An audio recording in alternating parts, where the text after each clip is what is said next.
আরশের নিচে আমার নবী সিজদায় পড়ে যাবেন, দু চোখের পানি ছেড়ে দিবেন। আল্লাহ বলবেন, হাবিব আমি আজ কিয়ামতের ময়দান সংগঠিত করেছি আপনার চোখের পানি দেখার জন্য নয়। সেজন্য আল্লাহর কোরআন বলছেন, আসা আইয়াবাসাকা রাব্বুকা মাকামান মাহমুদা।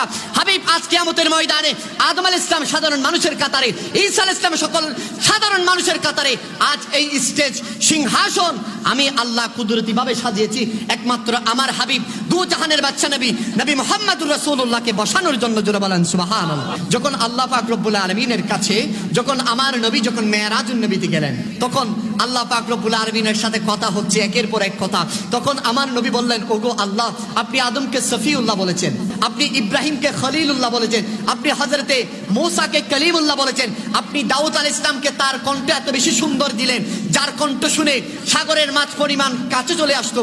আল্লাহ আপনি সুলাইমানকে শাহী তখ্ত দিয়েছেন যার কথা বাতাস পর্যন্ত শুনতো। সুলাইমানের কথা 1 মাসের সেই দূরত্ব বাতাস কয়েক সেকেন্ডের মধ্যে নিয়ে আসতো। আল্লাহ আপনি সুলাইমানকে বাদশাহী দিয়েছেন। আয় আল্লাহ আপনি হযরতে দাউদের কণ্ঠ দিয়েছেন। আয় আল্লাহ আপনি ঈসাকে এমন একটা আপনি মুজিজা দিয়েছেন যে মুজিজার কারণে তিনি মৃতকে জীবিত করে ফেলতেন। জোরে বলেন সুবহানাল্লাহ। আয় বারে ইলাহি, আমাকে কি দিবেন? সুবহানাল্লাহ পড়েন। আল্লাহকে আমার নবী বলছেন, আপনি তো সকল আম্বিয়া কিরামকে এক একটা দিয়েছেন, এক একটা মুজিজা দিয়েছেন, এক একটা জিনিস আপনি দিয়েছেন, আপনি আমাকে কি দিবেন? তখন আল্লাহ বলেন, হাবিব আমি আপনাকে কি আর দেব? আপনাকে তো আমি হাবিব বলে সম্বোধন করেছি। সুবহানাল্লাহ। খলিল আর হাবিবের ডিফারেন্স হচ্ছে, খলিল সব সময় তার মুনিবকে রাজি করতে চায়, আর হাবিব হচ্ছে সব সময় মুনিব তার হাবিবকে রাজি করতে চায়। জোরে বলেন সুবহানাল্লাহ।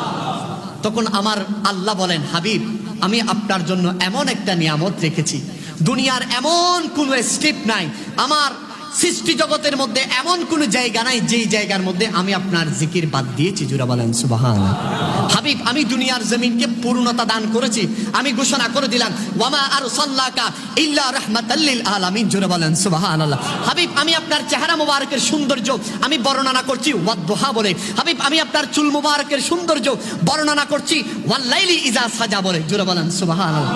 হাবিব আমি আপনার তারিফ এভাবে করেছি, আপনি যখন কথা বলেন, আপনার কথা বলার সাথে সাথে আপনার চেহারা মোবারক থেকে যখন নূর রশ্মি যখন বের হয়, তখন আমি কোরআনুল কারীমের মধ্যে ঘোষণা করে দিলাম, ওয়ামা ইয়ানতিকু আনিল হাওয়া ইন হুয়া ইল্লা ওয়াহয়ু ইউহা। হাবিব আপনার নূরানি সিনা মুবারকের কথা বলছি, আলাম নাশরাহ লাকা সাদরাক। হাবিব আমি আপনার প্রশংসা এমন ভাবে করেছি যে জমিনের মধ্যে আপনি হেঁটেছেন, আপনার কদমের সাথে ধুলাবালি লেগেছেন, ওই ধুলাবালির কসম আমি প্রভু করছি, লা উকসিমু বিহাযাল বালাদ। হাবিব আমি আপনার ওই ধুলাবালির কসম করছি। জোরে বলেন সুবহানাল্লাহ। হাবিব আমি সেখানে শেষ করে দিই নাই, যখন বান্দারা দুনিয়ার জমিনে সবচেয়ে যেই ইবাদত বান্দার আমি বেশি পছন্দ করি সেটা হচ্ছে নামাজ। ওই নামাজের জন্য একজন আহ্বানকারী আজান দিবে, আহ্বান জানাবে, হাবিব আমি আল্লাহর নামের সাথে সাথে আমি আপনার হাবিবের অর্থাৎ আপনি বন্ধুর নামও আমি বাদ দিই নাই। জোরে বলেন সুবহানাল্লাহ। হাবিব যখন মানুষ পৌত পবিত্র হয়ে মসজিদে যখন চলে আসবে, সকলে দ্বন্দ্বমান হয়ে যাবে, কাতার হয়ে যাবে, একজন আহ্বানকারী ইকামত প্রদান করবেন। হাবিব সেই ইকামতের মাঝে আল্লাহর নামের সাথে সাথে হাবিব আমি আপনার নামটাও বাদ দিই নাই। জোরে বলেন সুবহানাল্লাহ। হাবিব নামাজ শুধুমাত্র আমার জন্য, আমাকে ছাড়া অন্য কেউ যদি শরীক করে সেই নামাজের মধ্যে পর্যন্ত আমি আপনার সালাত ও সালামকে আমি বাদ দিই নাই। কেউ যদি আপনার সালাত ও সালাম যদি না পড়ে তার নামাজ সহিহ হবে না। জোরে বলেন সুবহানাল্লাহ। হাবিব শুধু আমি আপনার নামকে নামাজে অ্যাটাচ করেছি তাই নয়, আপনার আহলে পরিবার, আপনার আহলে বাইতকে পর্যন্ত নামাজের সাথে আমি অ্যাটাচ করে দিলাম। জোরে বলেন সুবহানাল্লাহ। হাবিব দুনিয়া থেকে একজন বান্দা 60 বছর 70 বছর হায়াতের পরে যখন দুনিয়া থেকে বিদায় নিবে, কবরে রাখা হবে, তখন সর্বপ্রথম হাবিব আপনার নামটাই নিতে হবে। জোরে বলেন সুবহানাল্লাহ। হাবিব কবরের মধ্যে প্রশ্ন করা হবে, সেই প্রশ্নের মধ্যে তৃতীয় যে প্রশ্নের মধ্যে মানুষের বেড়া পার হয়ে যাবে, জান্নাত জাহান্নাম সিলেক্টেড হয়ে যাবে, সেই প্রশ্নের মধ্যে আমি আপনার নামটা বাদ দিই নাই। হাবিব শুধু তাই নয়, কিয়ামতের ময়দানে জান্নাতীরা জান্নাতে চলে যাবে, জাহান্নামীদের জন্য কঠিন শাস্তি থাকবে। ওই প্রতিটা জান্নাতি যারা জান্নাতের পথের দিকে অগ্রসর হয়ে যাবে, হাবিব আমি সর্বপ্রথম তাদের অন্তরে দেখব আপনার মোহাব্বত আছে কিনা। জোরে বলেন সুবহানাল্লাহ। হাবিব জান্নাতীরা যখন জান্নাতে চলে যাবে, জান্নাতের মধ্যে নাজ নিয়ামত দেখবে, জান্নাতের প্রতিটা পিলারে পিলারে, প্রতিটা বৃক্ষের পাতায় পাতায় আমি যার তাজকারা, যার তারিফ করেছি, জান্নাতের গেটে গেটে আমি যার নামটা ফুলো সুসজ্জিত করে অঙ্কিত করে রেখেছি, সেটা আর কেউ নয় হাবিব, সেটা হচ্ছেন আপনি। জোরে বলেন সুবহান। হাবিব জান্নাতের মধ্যে একটা নাচ নিয়ামত দেওয়া হবে আমার বান্দাদেরকে, সেটা হচ্ছে হুর গেলমান। হাবিব আমি সেই হুরের চোখের মধ্যে যার নামটা অঙ্কিত করে দিয়েছি, সেটা হচ্ছে হাবিব আপনার সে প্রশংসিত নাম মোহাম্মদ নাম। জোরে বলেন সুবহান। আমার নবী বললেন, হে আমার বারি, হে আমার রব তাআলা, হে আমার খোদা বন্দে কুদ্দুস, আমার এসব কিছু আমি মেনে নিলাম, আপনি আমার প্রেমে বিভোর হয়ে করেছেন।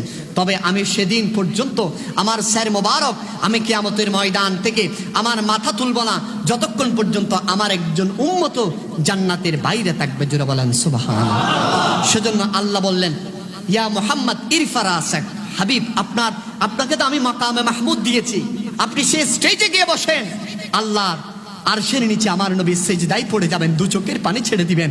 আল্লাহ বলবেন, হাবিব আমি আজ কিয়ামতের ময়দান সংগঠিত করেছি আপনার চোখের পানি দেখার জন্য নয়। সেজন্য আল্লাহর কোরআন বলছেন, আসা আইয়াবাসাকা রব্বুকা মাকামান মাহমুদা।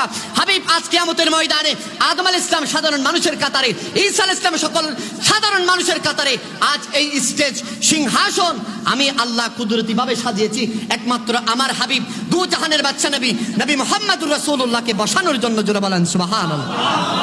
আমার নবী জিবরিলকে বলবেন, ও জিবরাইল, এখনো কি আমার গুনাহগার উম্মত কি জান্নাতের বাইরে আছে? বলবে, ইয়া রাসূলুল্লাহ আপনার কিছু গুনাহগার উম্মত এখনো জান্নাতের বাইরে আছে। আল্লাহ বলবেন, হাবিব আপনার স্যার মুবারক তুলেন, নূরানি চেহারা মুবারক আছে, কিয়ামতের ময়দানে দেখিয়ে দেন আমি কত আদর করে আপনাকে বানিয়েছি। তখন আমার আল্লাহ ঘোষণা করবেন, ইয়া মুহাম্মদ ইরফা রাসাক, হাবিব আপনার চেহারা মুবারক তুলেন। সুবহানাল্লাহ বলেন, আর একটু জোরে বলেন। আর সেই নবী, যেই নবীর উম্মত হওয়ার কারণে আমাদের এই পজিশন, যেই নবী আমাদেরকে ছাড়া জান্নাতে যাবে না, যেই নবী আমাদেরকে ছাড়া স্যার মুবারক তুলবে না, আজ উম্মত সেই নবীকে ভুলে যায়। কথা বলেন ঠিক কিনা?